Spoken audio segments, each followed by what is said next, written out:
السلام علیکم۔ اس ویڈیو میں ہم سورۃ الحجرات کی آیت نمبر 2 کے لفظ نمبر 24 کو سمجھیں گے۔ تشعرون، اس کلمے کو اگر توڑا جائے تو یہ تا، شعور اور واو نون پر مشتمل ہے۔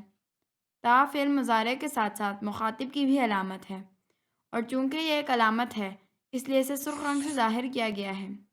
فعل مضارع کی علامات کو تفصیل سے سمجھنے کے لیے کارڈ پر کلک کیجیے۔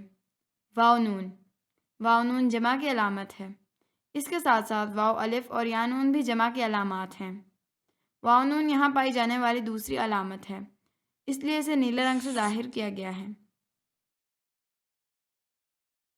شعور اصل لفظ ہے اور اسے کالے رنگ سے ظاہر کیا گیا ہے۔ شعور کا مطلب ہے سمجھ۔ تشعر، تم شعور رکھتے ہو یا رکھو گے۔ تشعرون، تم سب شعور رکھتے ہو یا رکھو گے۔ آیت کریمہ کا سیاق و سباق یہ فیصلہ کرے گا کہ رکھتے ہو یا رکھو گے میں سے کون سا ترجمہ کیا جائے گا۔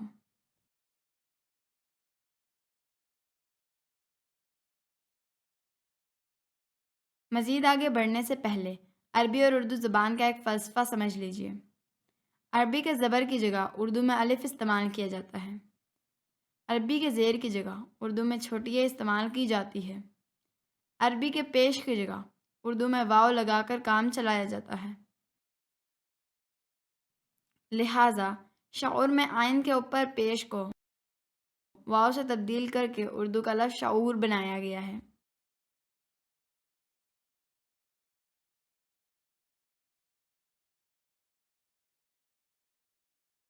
یہاں یہ بات بھی غور طلب ہے کہ قرآن پاک کے لفظ شعور اور اردو کے لفظ شعور دونوں کا مادہ شین، عین اور رے ہے، اور دونوں کا مطلب سمجھ ہے۔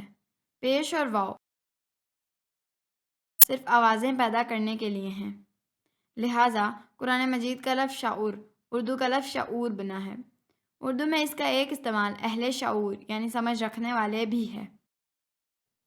اب اس آیت کے مرکب وَأَنْتُمْ لَا تَشْعُرُونَ کا بامحاورہ ترجمہ کرتے ہیں۔ وا کا مطلب ہے اور، انتم کا مطلب ہے تم سب، لا کا مطلب ہے نہیں۔ یہ سب ہم پہلے جان چکے ہیں۔ تشعرون کا مطلب ابھی بھی پڑا ہے، تم سب شعور رکھو گے، لہٰذا وَأَنْتُمْ لَا تَشْعُرُونَ کا بامحاورہ ترجمہ ہوگا اور تمہیں شعور بھی نہ ہو۔